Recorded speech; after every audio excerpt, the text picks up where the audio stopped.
I don't know about you, but I think Shiz is about ready to hit the fan with all the things going on around the world, but particularly in this country right now.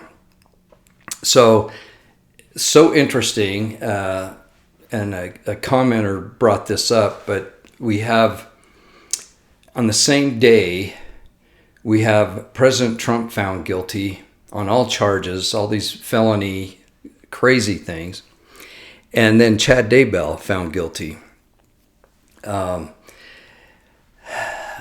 These things are just so interesting that these two situations, at least for us in Utah, we're looking at President Trump, and then we're looking at this, dirtbag Daybell, hoping that he gets what's coming to him, which he did, and that was awesome. And then we have this fake and phony situation with President Trump, which is just going to empower him. But in my opinion, the left, they're not gonna go down without a fight. And so I think we're gonna see some major chaos this summer unfolding and into the fall to disrupt everything. Because the more indictments, the more charges, and now convictions against President Trump, the more people are seeing, and their eyes are being opened up to how corrupt the system really is, and the deep state, how powerful they are, and the control they have. We have the same thing going on in the state of Utah with our horrible Governor Cox. I don't want to make it out as a personal thing against the man, but his politics are horrible. He is gaining so much control of the judicial system in the state of Utah. This seems to be the way to do things, right? And speaking of Governor Cox, whatever happened to the millions and millions and millions of dollars that came in from the feds for COVID? Between he and Herbert, it's like, where did this money go? Where did this money go? The teachers union is that's who I look at in the state of Utah to see who they are going to support, and that's who I don't support.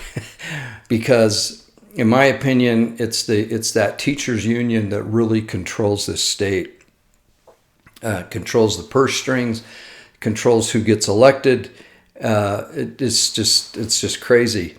I know at the state convention with Cox, he didn't do all that well, and he was booed, and he made a fool of himself in trying to make an issue of it. But he really revealed some things in that he said, yeah, the same thing happened to Governor Herbert, and he won, by a landslide. And if I were a betting man, I would say that Cox is going to get reelected, even though most people in the state of Utah know that he's probably not the best choice. But there's a way that they get elected, and they have a system down, and they control certain aspects, and the teachers union is a big part of that, in my opinion. So lots of corruption, a lot of secret stuff going on. And we're seeing this on the national and the local level. So major disruptions, in my opinion, this summer. And we're already seeing a huge spike in fuel costs. Of course, inflation has continued. We just get lied to like we don't know what's going on. And they just say, everything's great. Deal with it. Everything's great. Deal with it.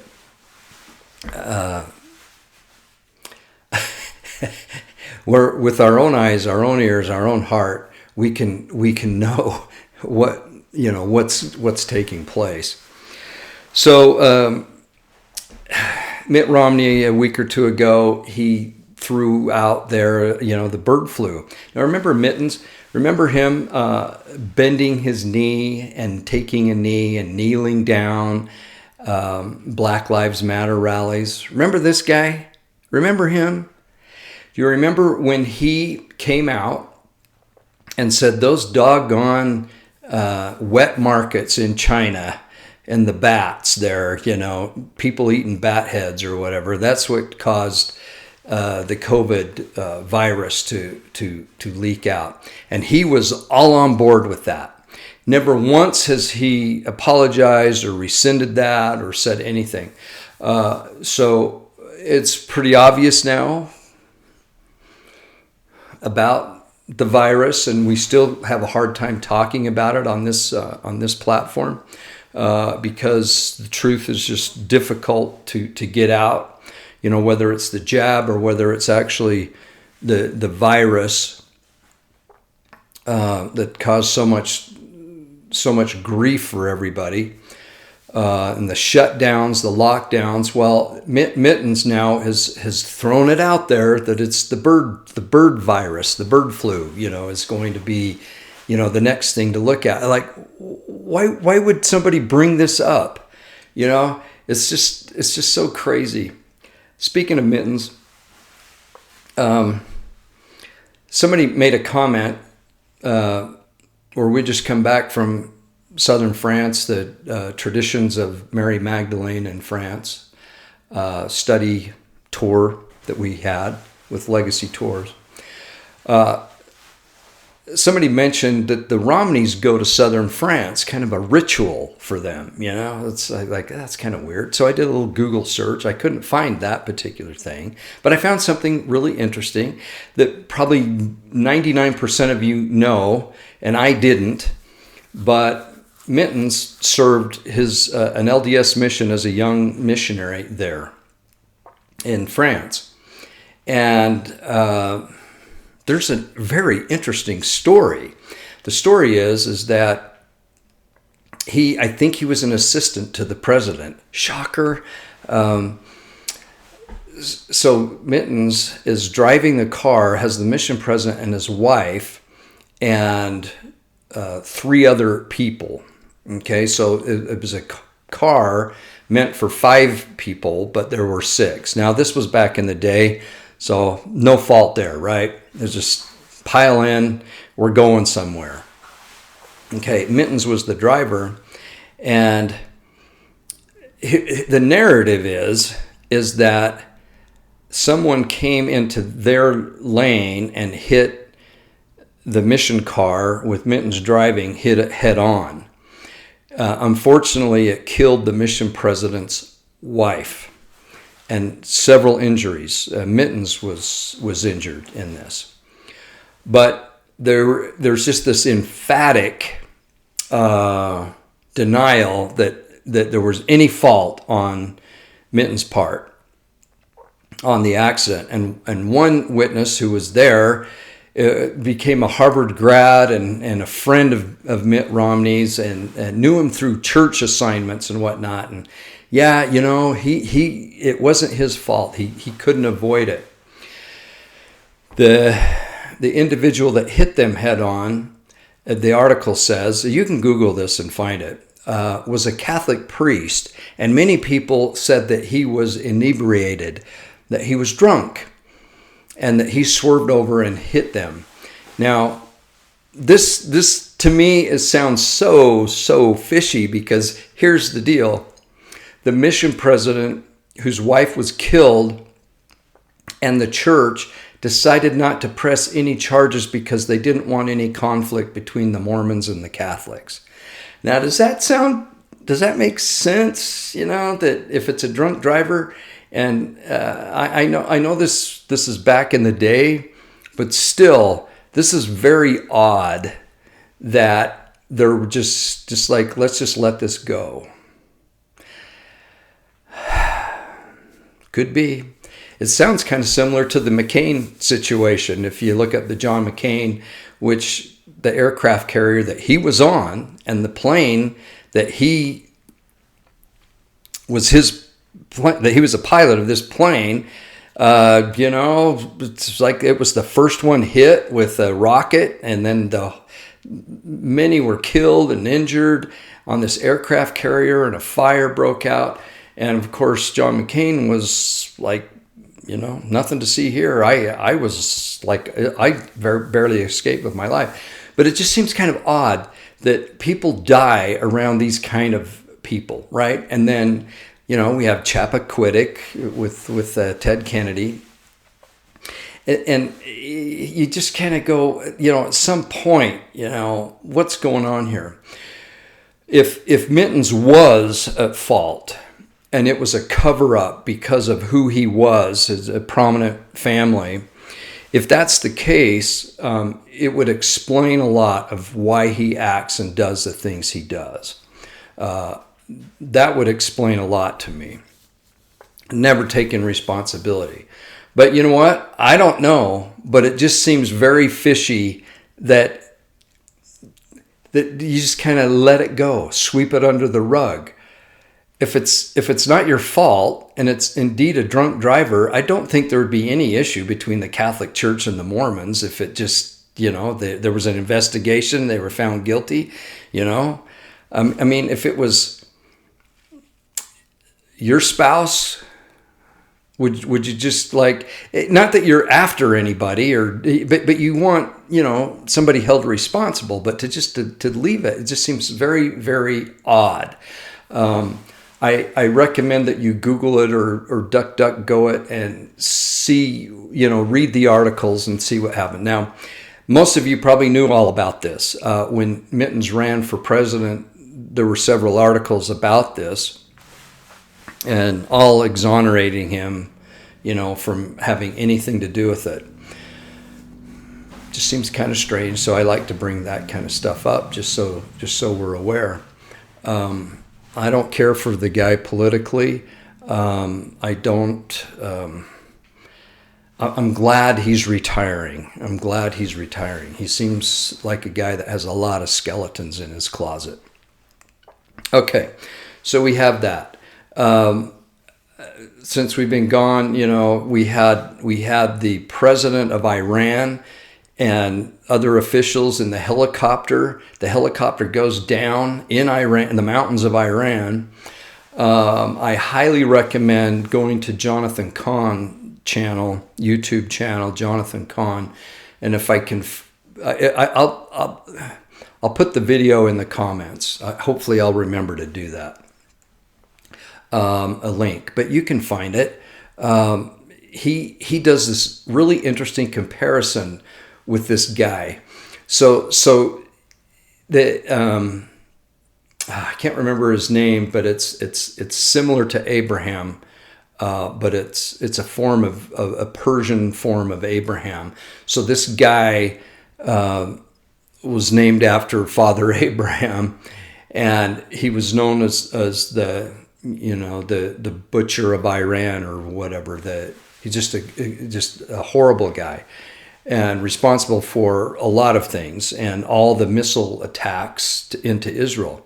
So it would make sense or seem likely that Israel had something to do with that helicopter, but it could be something quite, maybe even more miraculous than that, maybe angelic responsibilities for this. So I highly recommend watching that video. One of the things that Jonathan Cahn stated was the similarities between the president of Iran that went down and is now, I guess collecting all of his virgins or whatever that happens. He's number two, the number two guy, and the comparison is in the book of Esther, where the king is his number two guy is Haman. I think Haman, if memory serves me correct. And Haman wants to kill all the Jews that are in Persia. And things get Mordecai. Remember Mordecai and Esther flip it. And instead of the Jews getting killed, it's Haman that gets it. And it goes right back to those who bless Israel, God will bless them. And those that curse Israel, God will curse them. This could have been a curse that happened to the number 2 again in Persia, now modern day Iran.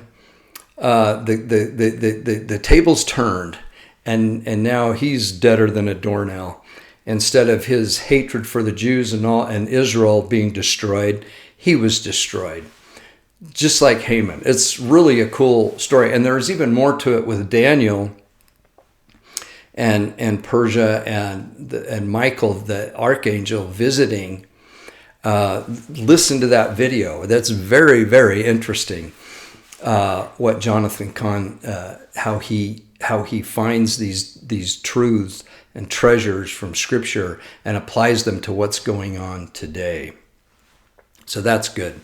That's really an interesting thing, and I will put that link there, hopefully. One interesting thing I noticed in the temple today is the building of an altar is done both by Adam and Eve. That's interesting. And both Adam and Eve offer sacrifice. Typically, we think of sacrifice and altars as strictly men and priesthood duty. We think of the sacrament as an altar, and the offering, right? The bread and water. This certainly opens up the thought of a past time when women, particularly Eve, was involved in all of that. So I throw that out. I thought that was kind of interesting. May or may not be true or right, but next time, if you're a temple goer and you're in the endowment, listen for that part. I think it's kind of interesting. We can talk about these things about the temple because it's a version of the creation and the relation with Adam and Eve, and it teaches us things, and we can talk about those kind of things. There's other things we don't talk about, but these things we can. So we have other versions of that, and it's pretty much just Adam making sacrifice. So I throw that out there.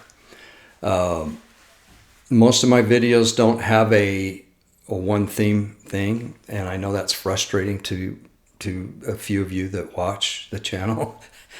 It's getting fewer and fewer of people that are turning in and tuning in, I should say, to this channel, and I understand there's so much to choose from, and there's so many good stations.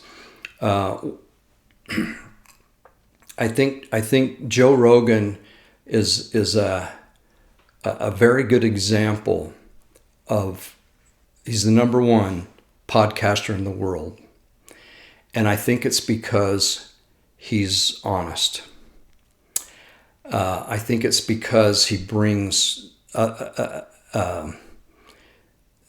another story out there that we typically won't hear on mainstream news media and whatnot. And so, and he just feels like he's the same way on his show as he would be anywhere else. Now, I know some of the language is, offensive to some, and I get that. So I'm not recommending that everybody watch that, because they might not enjoy the language all the time. But in the same with Tucker Carlson, same kind of thing. You just have this honesty that people are just starving for, just starving for, because as you become more and more awake, you're attracted more to just honesty. I screwed up. I did this. I had this happened to me in my life, and I made some of the dumbest decisions, and then you just go, okay, yeah, same here, and then that's the basis of the conversation, and then you go on from there. So things that happen in the world, things that happen in the United States or within our own state, as we see these things unfold, if you can find a platform or a people or individuals that you can just talk openly with without getting into a big fight, or getting censored, you just want more of it and more of it and more of it. So there's really good people to listen to. The little tiny corner of the thing that I have, maybe that some Latter-day Saint podcasters or YouTubers or whatever, I've had a little bit of some church experience as far as callings, stake president, mission president, bishop a couple of times, which it doesn't mean anything other than I've had that experience. And a lot of podcasters have not had that kind of experience. They're either more educated or they're way more. They do way more research, technical.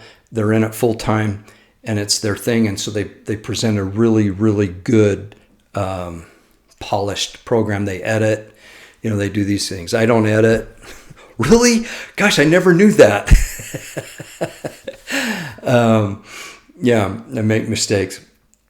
So that's what this channel, which can or may not appeal to anybody, but I have had that experience that sometimes brings something. And the opportunity to serve as a mission president in the Salt Lake City West Mission really gave Sue and I some insights towards the the political side of the church, the downtown Salt Lake, the mothership is what we call it.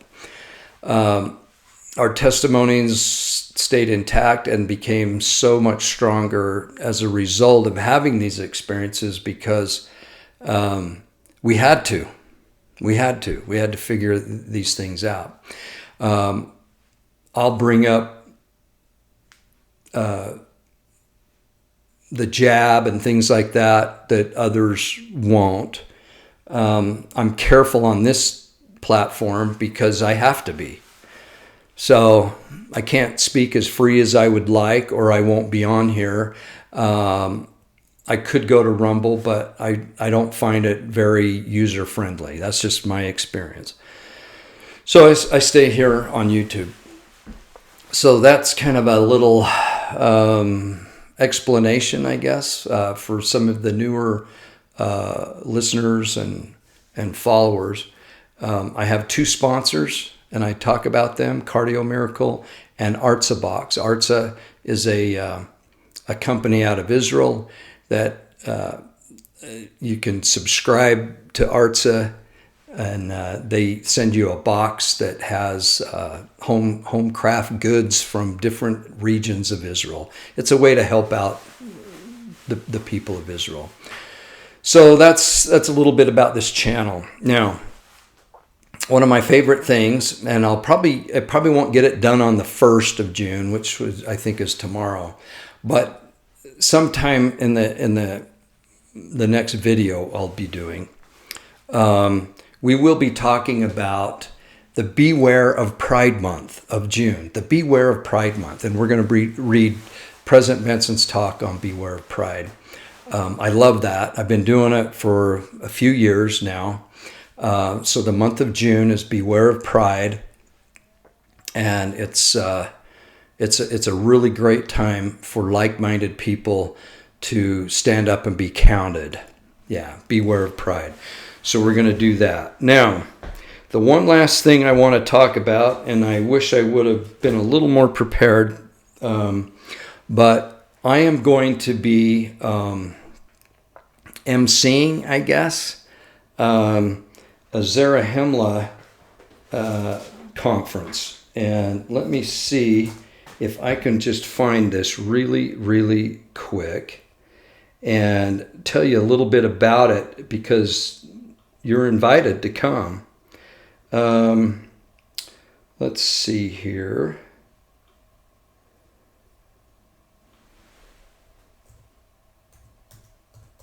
Excuse me here. Okay. Let's see. The Zarahemla Foundation. Okay. It's going to be June 14th and 15th. June 14th and 15th. Okay. And let me see. They have guest speakers. It's really cool, and it's focused a lot on the Jewish feasts, the culture, the country of Israel, the second coming, things to look forward to, several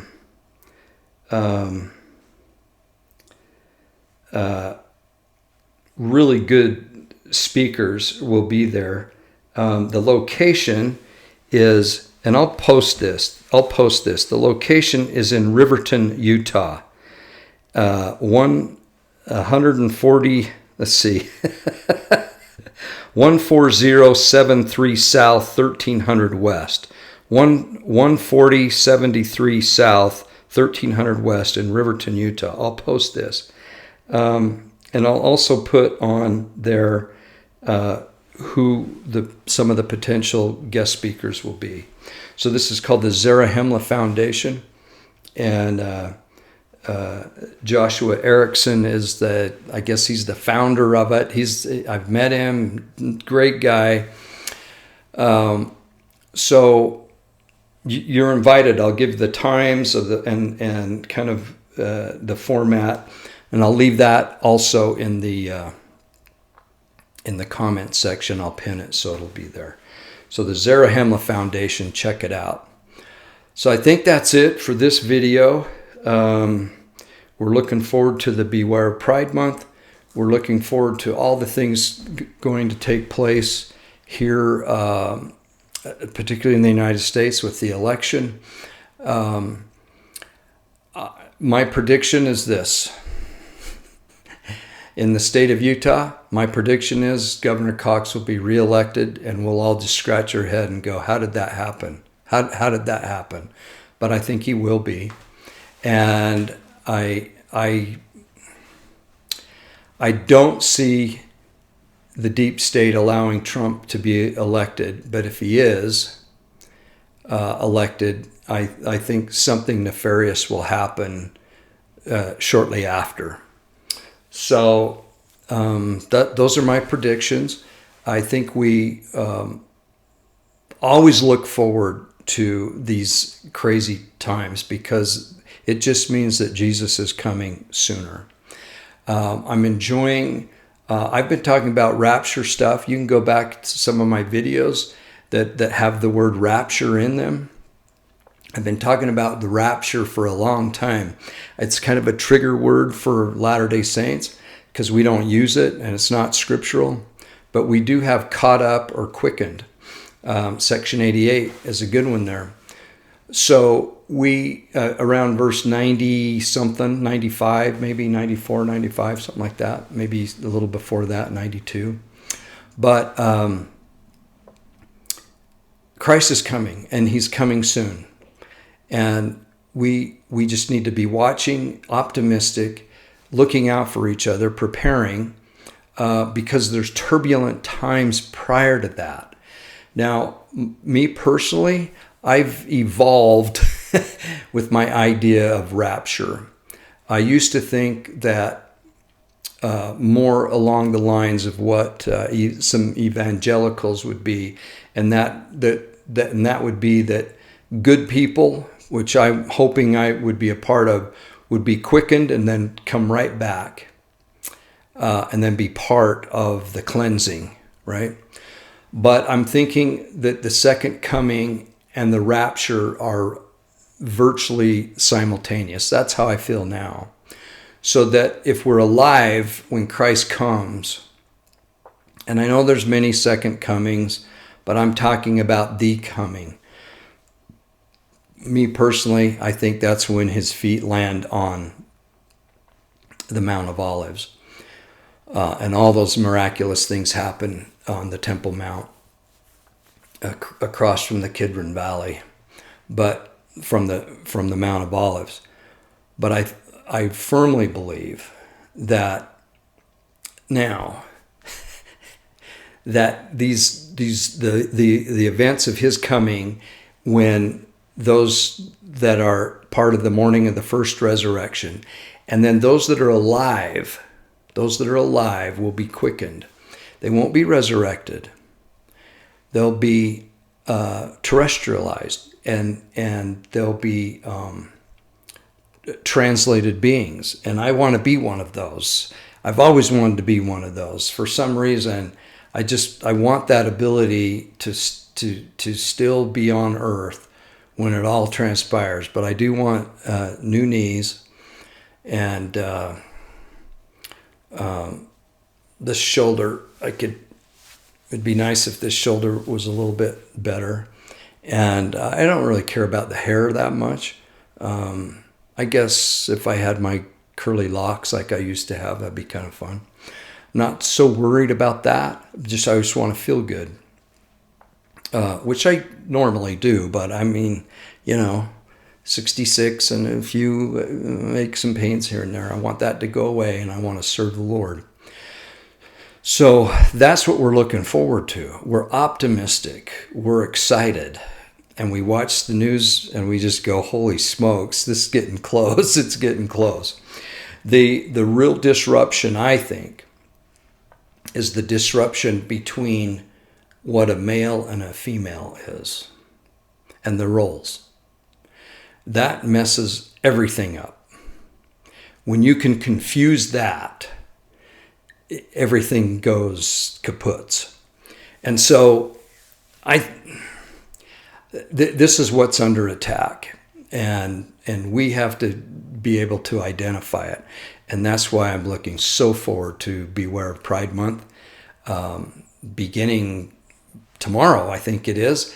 And we're going to really, really come out in force and be proud of who we are, and that is defenders of President Benson and his talk of Beware of Pride, which is scriptural, and it's truthful, and it's eternal. So with that, we will sign off here. If I can't find it right now. I wish there were some other things that I had together here. I really apologize, but I'll get some information on that Zarahemla Foundation, and I'll also pin that video of Jonathan Cahn. So with that, we'll talk to you soon. Bye-bye.